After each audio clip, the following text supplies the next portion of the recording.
দৈনিক সমকালের প্রধান শিরোনাম, জ্বালানি সংকটে কমেছে যান চলাচল, বেড়েছে ভাড়া।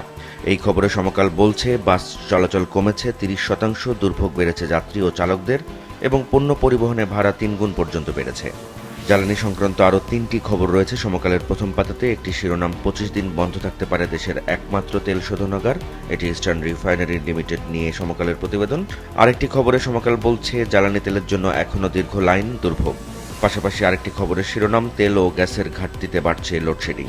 চাকরির বয়সসীমা নিয়ে একটি বিল গতকাল পাশ হয়েছে জাতীয় সংসদে। সে সংক্রান্ত যে প্রতিবেদনটি সমকাল করেছে তার শিরোনাম দেওয়া হয়েছে, চাকরির বয়সসীমা 32 বছর। এই সংবাদের পাশাপাশি সমকাল আরও জানাচ্ছে, সংসদে কণ্ঠভোটে এই বিল পাশ হয়েছে এবং এতে বিরোধী দল অংশ নেয়নি। একদিনে হাম ও উপসর্গে আরও 12 জনের মৃত্যু। হাম সংক্রান্ত এই প্রতিবেদনে সমকাল জানাচ্ছে, হাসপাতালে ভর্তি হয়েছে 1028 জন, উচ্চ ঝুঁকি এলাকায় টিকাদান শুরু হয়েছে। জুলাই সনদ নিয়ে বিতর্ক ঐকমত্য ছাড়াই শেষ। সংসদ অধিবেশন নিয়ে এই খবরে সমকাল বলছে, জুলাই জাতীয় সনদ নিয়ে সংসদে আবারও সরকারি ও বিরোধী দলের বাহাস হয়েছে, তবে সনদের বাস্তবায়ন পদ্ধতি নিয়ে ঐকমত্য হয়নি। মংডু থেকে আবার রোহিঙ্গাদের তাড়াতে চায় আরাকান আর্মি। এই শিরোনামে সমকাল যে প্রতিবেদনটি দিয়েছে তাতে বলছে, 15টি গ্রামের বাসিন্দাদের নিরাপত্তা বেষ্টনী সরিয়ে নেওয়ার নির্দেশ দেওয়া হয়েছে এবং এটি আসলে তাদের উচ্ছেদের পরিকল্পনা বলেই মনে করছে স্থানীয়রা। ধ্বংসযজ্ঞের হুমকি ট্রাম্পের, ইরান অনড়। ইরান পরিস্থিতি নিয়ে এই খবরে সমকাল জানাচ্ছে, আমিরাত, বাহরাইন এবং কুয়েতের জ্বালানি স্থাপনায় হামলা হয়েছে এবং ইরানে বিদ্যুৎ কেন্দ্র সেতু ধ্বংসের দাবি করেছেন ডোনাল্ড ট্রাম্প। সমকালের শেষ পাতার আরেকটি খবর, বাড়তি দামে বিক্রি হচ্ছে এলপিজি। এই খবরে সমকাল জানাচ্ছে, সরকার নির্ধারিত মূল্যে কোথাও এলপিজি মিলছে না। চলে যাচ্ছে দৈনিক প্রথম আলোতে। প্রথম আলোর প্রধান শিরোনাম, রাজস্ব খাত সংস্কারেও পিছুহাটা। এই খবরে প্রথম আলো জানাচ্ছে, রাজস্ব নীতি ও ব্যবস্থাপনা অধ্যাদেশ কার্যকারিতা হারাতে যাচ্ছে এবং এর মাধ্যমে করনীতি ও আদায়ে 2টি সংস্থা করা হয়েছিল। এই অধ্যাদেশটি সংসদে উঠছে না। হাম পরিস্থিতি নিয়ে 2টি রিপোর্ট ছাপিয়েছে প্রথম আলো তাদের প্রথম পাতাতেই। শিরোনাম দেওয়া হয়েছে, মোট মৃত্যুর 18% বরগুনায়, টিকা কর্মসূচির আয়োজনে ঘাটতি। পাশাপাশি আরেকটি খবরে প্রথম আলো জানাচ্ছে, সন্দেহজনক হামে 24 ঘন্টায় আরও 10 শিশুর মৃত্যু। জাতীয় সংসদ নিয়ে যে প্রতিবেদনটি প্রথম আলো প্রকাশ করেছে তার শিরোনাম দেওয়া হয়েছে, জুলাই সনদ বাস্তবায়ন পদ্ধতি নিয়ে ঐকমত্য হয়নি সংসদে। জ্বালানি পরিস্থিতি নিয়ে 2টি সংবাদ রয়েছে প্রথম আলোর প্রথম পাতাতে। একটি শিরোনাম, রাত 9টায় লাইনে দাঁড়িয়ে অকটেন পাওয়া গেল ভোরে।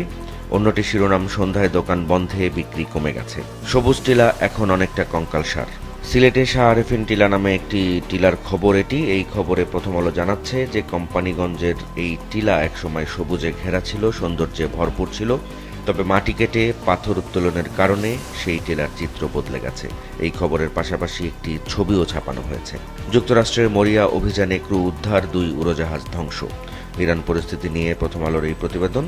এই খবরে আরও জানানো হচ্ছে, হরমুজ না খুললে ইরানের বিদ্যুৎ কেন্দ্র এবং সেতুগুলো ধ্বংস করে দেওয়ার হুমকি দিয়েছেন মার্কিন প্রেসিডেন্ট। প্রথম আলোর শেষ পাতার খবর, মাছ আহরণ কমেছে অন্তত 10%। এটি জ্বালানি পরিস্থিতি নিয়ে এই খবরে বলছে, জ্বালানি সংকটে অনেক জাহাজ এবং নৌযান নিয়মিত সাগরে যেতে পারছে না এবং এতে মাছ আহরণ কমেছে, এমনটি বলছে প্রথম আলোর এই প্রতিবেদন। দৈনিক যুগান্তরের প্রধান শিরোনাম, জ্বালানি সংকটে বিপর্যস্ত অর্থনীতি, বেশি প্রভাব 10 খাতে। এই খবরে যুগান্তর জানাচ্ছে, বিদ্যুৎ উৎপাদন, পরিবহন, শিল্প, কৃষি, বাণিজ্য, গৃহস্থালী, সেবা এবং নির্মাণ কাজে এই সংকটের প্রভাব পড়েছে এবং চাহিদা কমাতে সরকার 4টি পদক্ষেপ নিয়েছে এবং যদি শিগগিরই যুদ্ধ বন্ধ না হয় তাতে পরিস্থিতি ভয়াবহ হবে এমন আশঙ্কা করা হয়েছে এই প্রতিবেদনে। জ্বালানি সংকট নিয়ে আরও কয়েকটি প্রতিবেদন রয়েছে যুগান্তরের প্রথম পাতায়। একটি শিরোনাম, নিত্যপণ্যের দাম বাড়বে কোনো সন্দেহ নেই, এমনটি অর্থমন্ত্রী বলেছেন। অন্য আরেকটি শিরোনাম, দিনে লোডশেডিং 1000 মেগাওয়াট, এবার আইপিপির উৎপাদনে রেশনিং। এই খবরে যুগান্তর বলছে যে, ফার্নেস অয়েল ভিত্তিক বেসরকারি বিদ্যুৎ কেন্দ্রগুলো এবার বিদ্যুৎ উৎপাদনে রেশনিং শুরু করেছে। রাজধানীতে তেলের জন্য দীর্ঘ লাইন থাকছে প্রতিদিনই, সে সংক্রান্ত একটি প্রতিবেদন যুগান্তর ছাপিয়েছে প্রথম পাতায়, যার শিরোনাম, যেখানেই পেট্রোল পাম্প সেখানেই যানজট। আরেকটি খবরে যুগান্তর জানাচ্ছে, জ্বালানি সংকটে বন্ধ পাম্প, চৌচির ফসলি জমি, কৃষকের গলায় সারের ফাঁস। হাম পরিস্থিতি নিয়ে যে রিপোর্টটি যুগান্তর প্রথম পাতায় ছাপিয়েছে তার শিরোনাম, 30 উপজেলায় টিকাদান শুরু, আরও 12 শিশুর মৃত্যু। এই খবরে যুগান্তর বলছে যে, উদ্বেগজনক হারে বাড়ছে হামের রোগী। ইরানে শ্বাসরুদ্ধকর এক অভিযানে ভূপাতিত একটি ফাইটারের ক্রুকে উদ্ধার করেছে মার্কিন বাহিনী। সেই খবরটি যুগান্তর যে শিরোনাম দিয়ে ছাপিয়েছে তাতে বলা হচ্ছে, ক্রুকে উদ্ধারে 3 বিমান কপ্টার খোয়ালো যুক্তরাষ্ট্র। যুগান্তরের শেষ পাতার খবর, সয়াবিনের বাজারে ফের সিন্ডিকেটের থাবা। এই খবরে যুগান্তর জানাচ্ছে যে, লিটারে 34 টাকা বেশি গুনছেন ক্রেতারা। ইপিবির হালনাগাদ রপ্তানি তথ্য নিয়ে একটি প্রতিবেদন ছাপিয়েছে যুগান্তর। শিরোনাম দেওয়া হয়েছে ইতিহাসে প্রথম টানা ৮ মাস রপ্তানিতে ধস। পাশাপাশি শেষ পাতাতে নিচের দিকে আরেকটি খবর ছাপানো হয়েছে বিবিএস এর প্রতিবেদন দিয়ে। সেই খবরে যুগান্তর শিরোনাম দিয়েছে ভোক্তার আয়ের চেয়ে খরচ এখনো বেশি। দৈনিক কালবেলার প্রধান শিরোনাম ইউনূস আমলে ২৬০ জনকে মুক্তিযোদ্ধার স্বীকৃতি। পাশাপাশি আরেকটি খবরে কালবেলা বলছে জুলাই সনদ নিয়ে ফের পাল্টাপাল্টি বক্তব্য। এটি জাতীয় সংসদে গতকাল হয়েছে। কালবেলার জাতীয় সংসদ নিয়ে আরেকটি প্রতিবেদন সরকারি চাকরিতে প্রবেশে বয়সসীমা ৩২ বছর করে বিল পাস। হাম উপসর্গ নিয়ে মৃত্যু আরও ১২ জনের। হাম সংক্রান্ত প্রতিবেদনের শিরোনাম এটি। এই খবরে কালবেলা বলছে যে হাম রুবেলা টিকার উদ্বোধন করা হয়েছে। নরক নামাতে চাওয়া ট্রাম্পকে বড় চমক দেখাতে চায় ইরান। ইরান পরিস্থিতি নিয়ে কালবেলার প্রতিবেদনের শিরোনাম এটি। এই খবরে বলছে যে ৩৭ দিনে গড়িয়েছে এই যুদ্ধ। দৈনিক আজকের পত্রিকার প্রধান শিরোনাম সময় শেষ হয়ে যাচ্ছে তবু অনড় দুই পক্ষই। এটি জুলাই সনদের উপর সংসদে আলোচনা নিয়ে আজকের পত্রিকার প্রতিবেদন।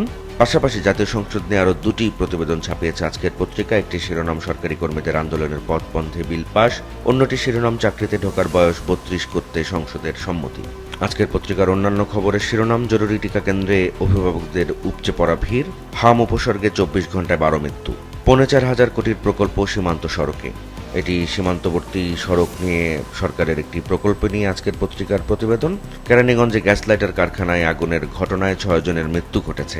সেই বিষয়ে আজকের পত্রিকা যে প্রতিবেদনটি আজকে ছাপিয়েছে তার শিরোনাম মূল ফটক বন্ধ থাকায় বের হতে পারেননি অনেকে। গত কয়েকদিন ধরে রাজধানীতে উচ্ছেদ অভিযান চালিয়েছে পুলিশ। সে সংক্রান্ত যে প্রতিবেদনটি তার শিরোনাম দেওয়া হয়েছে উচ্ছেদে দর বেড়েছে ফুটপাতের। এবং এই খবর আজকের পত্রিকা বলছে পুলিশ এবং দখলদারদের ইঁদুর বিড়াল খেলা চলছে এবং পুলিশ বলেছে বারবার বসলে বারবার অভিযান। ইরান পরিস্থিতি নিয়ে আজকের পত্রিকার যে খবরটি তার শিরোনাম দেওয়া হয়েছে ইরানে তেল স্থাপনা সেতু গুঁড়িয়ে দেওয়ার হুমকি ট্রাম্পের। দৈনিক দেশ রূপান্তরের প্রধান শিরোনাম তোমাদের মৃত্যু আমাদের অপরাধী করে দেয়। এটি হাম বিষয়ক একটি প্রতিবেদন। এই খবরে বলছে হামের লক্ষণ নিয়ে একদিনে সর্বোচ্চ ১০ শিশুর মৃত্যু। পাশাপাশি আরেকটি খবরে দেশ রূপান্তর জানাচ্ছে ৩০ উপজেলায় টিকা শুরু। জুলাই সনদ বাস্তবায়ন নিয়ে সংসদে ফের বাহাস। এটি দেশ রূপান্তরের জাতীয় সংসদ বিষয়ক প্রতিবেদন। আরেকটি খবরে দেশ রূপান্তর জানাচ্ছে ডিজেলে এগিয়ে ক্রুডে পিছিয়ে। এটি জ্বালানি তেল আমদানি পরিস্থিতি নিয়ে দেশ রূপান্তরের প্রতিবেদন। জ্বালানি সংকট নিয়ে কালের কণ্ঠের আরও দুটি প্রতিবেদন। একটি শিরোনাম বাড়তে পারে নিত্যপণ্যের দাম, অর্থমন্ত্রী বলেছেন গতকাল। পাশাপাশি আরেকটি খবরে কালের কণ্ঠে শিরোনাম দিয়েছে সংকট মোকাবেলায় কোন দেশ কী পদক্ষেপ নিচ্ছে। এটি ইরান যুদ্ধ পরিস্থিতি নিয়ে যে জ্বালানি সংকট তৈরি হয়েছে বিশ্বজুড়ে, সেই সংকট মোকাবেলায় কোন দেশ কী পদক্ষেপ নিচ্ছে সেই কালের কণ্ঠ তুলে ধরেছে এই রিপোর্টে। হাম পরিস্থিতি নিয়ে যে রিপোর্টটি কালের কণ্ঠ প্রথম পাতায় ছাপিয়েছে তার শিরোনাম দেওয়া হয়েছে ঢাকার ৩ হাসপাতালে ভর্তি হামের রোগী ৭০% বাইরের। জুলাই সনদ নিয়ে আবারও সংসদে ২ জোটের বিতর্ক। এটি গতকাল জাতীয় সংসদে বিতর্ক হয়েছে, সেটি তুলে ধরেছে কালের কণ্ঠ। জাতীয় সংসদে গতকাল একটি বিল পাশ হয়েছে। সেই বিলের বিষয়ে কালের কণ্ঠ যে প্রতিবেদনটি করেছে তার শিরোনাম সরকারি চাকরিতে প্রবেশের বয়সসীমা ৩২ বছর।